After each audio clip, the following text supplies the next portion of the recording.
Salut tout le monde, j'espère que vous allez bien parce qu'aujourd'hui, oui, on va parler de quelque chose d'un peu plus sérieux. Allez, c'est parti! Donc oui, aujourd'hui, vous n'aurez pas un retour de course, un haul, un crash test. Non, on va parler un peu plus de ma vie et de mes enfants et surtout d'Eden. Pourquoi je tenais à en parler? Parce que beaucoup ne le savent pas et beaucoup me posent des questions parce que ça interroge aussi. Peut-être parce que vous avez un enfant et on sent le truc, il y a une différence ou tout simplement vous êtes curieuse de savoir comment on vit avec un enfant différent, entre guillemets, parce que j'aime pas trop ce mot-là. Moi, j'appelle ça un enfant avec des super pouvoirs. Voilà. Donc bien sûr, avant de commencer, n'hésitez pas à liker, partager, à vous abonner. Vous pouvez aussi me rejoindre sur Instagram où je vous partage pas mal de photos, pas mal de concours et voilà, un peu le quotidien aussi. N'hésitez pas à me rejoindre. Bon allez, on commence. Ah, va être moins marrante la vidéo. Hein. Donc Eden, c'est mon troisième enfant, j'en ai 4. Donc il va avoir 12 ans au mois de juillet. On va partir dès le début. La grossesse déjà, le troisième mois, même pas, j'ai perdu énormément de sang. Les pompiers sont venus me chercher et arrivé à la maternité, c'est un 1er janvier, donc on va pas appeler le médecin de garde pour ça. Voilà, c'est un peu ce qu'on m'a dit. Donc j'étais accueillie par, je crois, une sage-femme qui a tout de suite fait une écho et qui m'a dit que non, le cœur battait, ok. Bon, pourquoi je perds du sang, je ne sais pas. Bon, déjà, on m'avait dit que c'était une petite fille. Vous voyez, le truc, on m'a dit c'est une fille. Hein. Et ce jour-là, on m'a dit, oui, vous avez 50% de chance de le perdre ou 50% de chance de le garder. Donc nous, on était abasourdis. On m'a dit, ah, mais attendez, c'est quoi ce délire? Pourquoi, quoi, tu vois? Et pourquoi je perds autant de sang? Bon, bref, on n'a jamais pu me répondre. Et quelques semaines après, j'ai eu rendez-vous avec mon vrai gynécologue qui, elle, m'a dit, vous avez un décollement du placenta. Est-ce que c'est lié vraiment à ça? On ne sait pas. Est-ce qu'il n'y aurait pas eu un jumeau? Donc déjà, qui serait parti?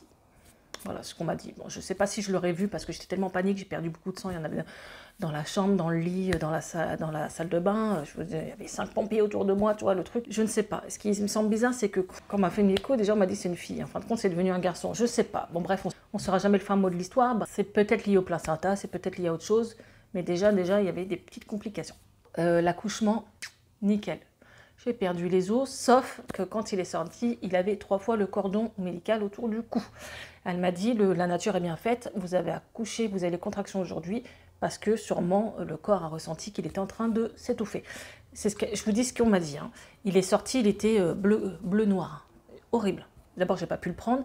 Il était pas beau à voir du tout. À part ça, tout a assez bien passé. Je suis arrivée dans ma chambre. Quelques heures après, on est tout seul, hein, forcément, c'était la nuit.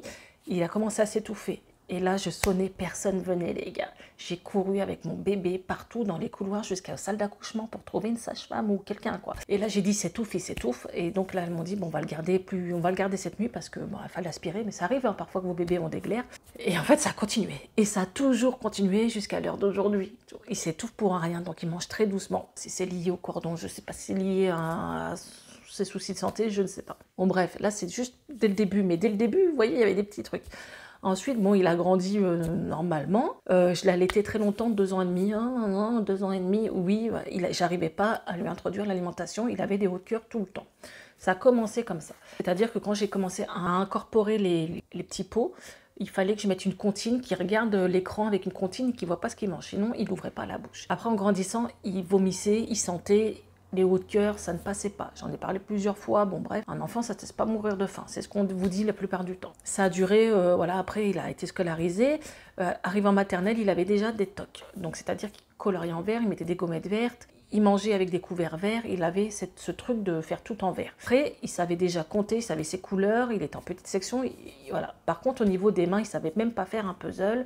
Bien tenir un stylo, il savait pas. Il y avait un gros problème au niveau des mains, mais bon, personne l'a vu.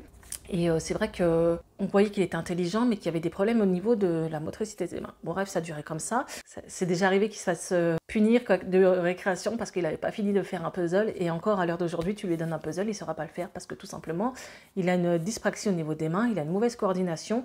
Et bien sûr, il a un retard de motricité de 5 ans, qui a été décelé il y a 1 an. Voilà. Donc, je sais que parfois, c'est compliqué de déceler les choses chez les enfants. Mais quand on voit ça traîne sur 3 ans de scolarité, par exemple en maternelle, chercher un peu plus loin parfois. Parce que nous, quand on apprend ça, on se dit, punaise, le pauvre, il s'est fait punir ou c'était le dernier à pas finir son travail, il se faisait disputer, alors qu'en fait, c'est dû à son handicap. Bon, bref, on va pas débattre là-dessus. Alors après, donc il y avait toujours ce problème d'alimentation qui a duré, et à 6 ans, je suis tombée sur une interne et elle a dit qu'elle avait fait une synthèse, je sais plus, bon bref, elle a un exposé quoi sur le trouble de l'oralité. Et là mon médecin a découvert ça aussi en même temps. Et on m'a dit d'aller voir une orthophonie spécialisée là-dedans. Donc qu'est-ce que c'est qu'un trouble de l'oralité? Quand c'est pris tôt, ça peut s'améliorer. Et ça existe chez les personnes âgées aussi, mais c'est trop tard, on ne peut plus rien y faire, c'est ce qu'on m'a expliqué. Ils sentent de loin les odeurs, déjà quand je suis à manger, ils sont écœurés par beaucoup de nourriture. Ils sentent avant de manger, ils sont crispés, ils ont des hauts de cœur, on a l'impression que vraiment, il va vomir quoi. Ça a été très compliqué, et encore maintenant. Voilà, il y a plein de choses. Donc, qu'est-ce qu'elle a fait le spécialiste pendant plusieurs séances? Je lui ai ramené des choses qu'il ne mangeait pas du tout, comme de la pastèque ou d'autres trucs. Au début, c'était juste touche. Et juste le toucher, ça lui est ça. Voilà. Et après, c'était frotte sur ta bouche.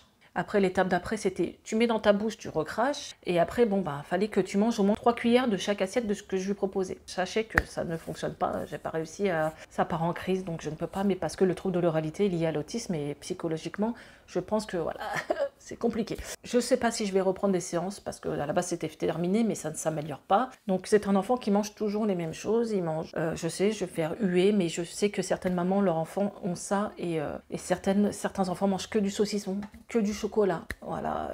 Et ben moi, ils mangent des nuggets frites, un peu de purée de temps en temps, du couscous que en boîte d'une certaine marque. Blanc de poulet, ça passe, mais blanc de poulet, vous savez, comme le jambon là. Aucun légume, aucun fruit. Donc la pédiatre que je suis lui a donné du fer et des vitamines, mais ça peut se débloquer un peu plus au fur et à mesure des années, mais parfois il régresse, c'est-à-dire qu'il mangeait des choses que j'avais réussi et c'est fini, il n'arrive plus, il refait un blocage. On arrive à l'étape déjà, on décèle un trouble de l'oralité. Tu dis déjà, je suis pas folle, mon gosse ne mange pas, mon gosse vomit, premier petit point. Et en fait, arrivé au CP, on a vu qu'il y avait des soucis au niveau, il regarde pas dans les yeux souvent, il y avait des petits trucs, je sais pas, je le sentais et j'avais demandé au fur et à mesure des années en primaire, est-ce qu'il n'aurait pas des troubles autistiques, hein. Juste troubles autistiques, ça peut arriver que votre enfant soit pas autiste, mais qu'il ait des troubles autistiques. Et là, on m'a dit non, c'est pas possible et tout. Bon, ok, hein, moi je fais confiance. Il a fait un bilan avec un psychologue scolaire et en fait, je pense que c'était une toute jeune, hein, je pense, à débuter là-dedans, parce que quand tu vois le compte-rendu, la conclusion, juste là, ils auraient dû dire, bah, ce gamin est autiste. Juste la conclusion,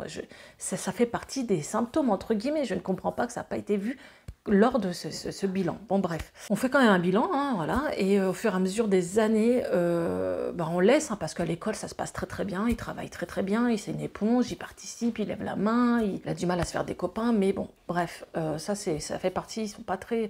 Ils essayent de s'intégrer, mais ils sont rejetés. Bon bref, ça a été un peu compliqué les cours de récréation. Un jour, ma sœur me dit, oui, j'ai un pédopsychiatre, j'ai parlé des symptômes de ton fils, et elle pense à l'autisme Asperger, ça dit quelque chose? Je lui dis, alors là, pas du tout. Moi, l'autisme, c'est l'enfant qui se balance, qui n'a pas d'émotion, qui n'aime pas qu'on le touche. Voilà, j'ai déjà connu, donc pour moi, l'autiste, c'est ça. Et je pense que c'est pour ça, quand je parlais du mot autiste, on m'a dit mais non, parce que les gens ne savent pas forcément qu'il y a d'autres formes d'autisme. Je décide d'en parler à mon médecin, je dis vous voyez ça, plus ça, son comportement, comment il est, la dépression, attendez, il m'a fait des dépressions, des crises d'angoisse, il y a énormément de symptômes, hein. Là je vous en dis quelques-uns, mais c'est pas que ça, hein. Et elle me dit oui, ça pourrait, voilà. Donc je décide d'aller voir le centre médico-psychologique, je crois que c'est ça, le CMP.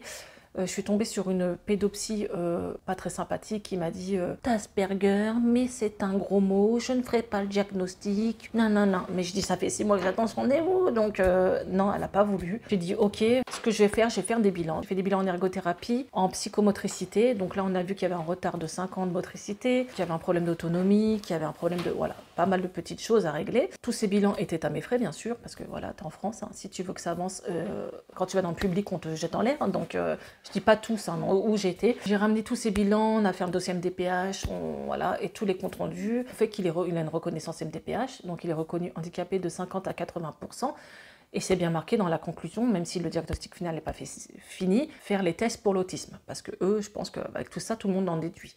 Quand je vous dis ça, là j'abrège, hein, ça a duré des années cette affaire. Il a droit à un ordinateur, il a droit à une AESH, moi j'appelle ça les AVS avant, qui l'aide en cours parce que vu qu'il a une très mauvaise motricité au niveau des mains, mais niveau intellectuel, voilà, c'est une éponge, il adore les maths, tout ça, mais par contre tout ce qui est dessin, c'est pour ça qu'il a un ordinateur. Il ne peut pas trop servir des outils, donc il a une dyspraxie en plus, un trouble de l'oralité et son autisme. autisme. Donc il n'est pas autiste Asperger reconnu, tout le monde le pense, le pédiatre que je vois ici, tout le monde, voilà, dû à tous ces symptômes reliés. C'est un enfant qui n'aime pas le bruit. Quand je suis invitée chez des gens, il s'isole dans une pièce avec un casque. Quand il rentre de l'école, il s'isole dans sa chambre. Il n'aime pas trop le bruit, le monde. Quand on est à Disney, ça nous arrive, ça arrive une fois, il a dit c'est quand on rentre au Newport Bay, j'ai envie d'être dans la chambre, vous voyez. Mais par contre, c'est un enfant très réservé. Et mais quand il est à Disney, la dernière fois, il a même dansé, toi. Et c'est pour ça qu'on parle de Disney, mais Disney, ça lui fait un bien fou, il s'éclate, il adore les manèges à sensations fortes, c'est une bouffée d'oxygène pour lui. Et quand on s'en va, il dit ouais, maintenant je vais être triste, vous voyez. Et ça me fait le même effet en fait. Je pense que vraiment Disney pour les enfants qui ont des handicaps, certains handicaps, ça peut être que bénéfique. Franchement, oui. Et Dan, il n'aime pas la mer, il déteste de l'aller. Non, il n'aime pas la mer du tout.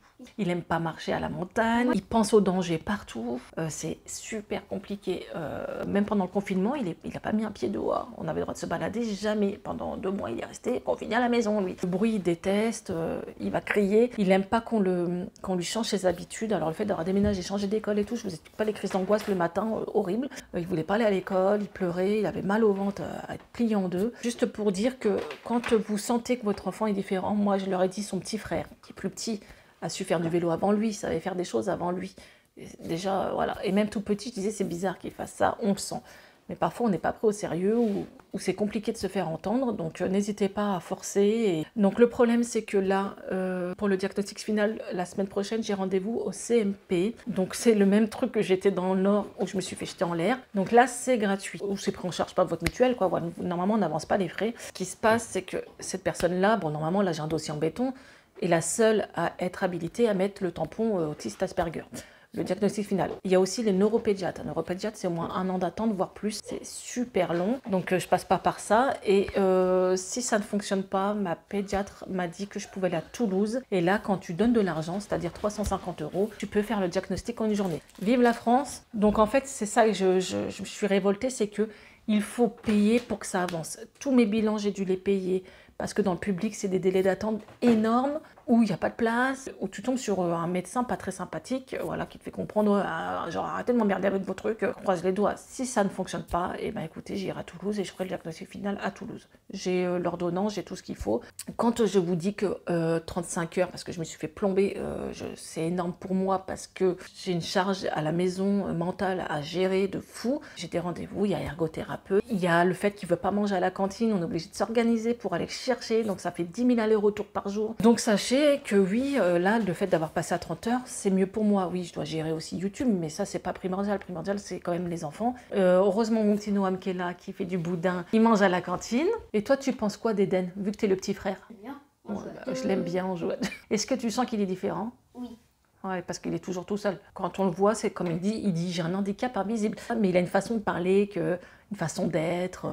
Il a ce truc sur lui, sa façon d'être. Donc c'est pas fini cette affaire. Je tiendrai au courant dans mes vlogs où je vous ferai une partie 2. Mais je voulais juste vous expliquer que voilà, la vie n'est pas forcément simple pour tout le monde. Quand je vous dis que parfois je suis fatiguée parce que il fait énormément d'insomnie aussi, ça fait partie des symptômes. Il fait des crises d'angoisse, il vient me réveiller pour savoir si je vais bien. Il dort très tard le soir parce qu'il a des crises d'angoisse. Il apprend seulement à faire les lacets maintenant.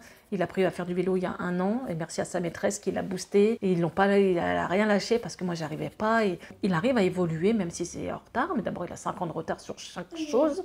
Donc voilà, j'espère que comme ça, cette vidéo vous permettra de comprendre pourquoi parfois je suis fatiguée, pourquoi il y a ci, pourquoi il y a ça. Donc son papa s'en occupe aussi, je tiens à le dire, parce que souvent on me dit, papa, oui, le papa s'en occupe. C'est lui qui va souvent le chercher parce que moi je peux pas. Au travail, il a ergothérapeute, c'est son papa qui va l'emmener. Donc oui, ne vous inquiétez pas, je suis pas toute seule à le gérer non plus. Parce que souvent, c'est vrai que je parle pas trop de son papa parce qu'il n'aime pas, il veut pas être exposé, tout ça, mais son papa est présent. Donc voilà, cette vidéo est finie. C'est sûr, c'est pas un haul action, mais ça vous permettra d'apprendre à me connaître sur certaines choses. Donc voilà, cette vidéo est finie. J'espère que vous aura plu. N'hésitez pas à liker, partager, à vous abonner. On se retrouve pour une prochaine vidéo et un prochain vlog, un prochain crash test, je ne sais pas. Allez, à très bientôt. Ciao!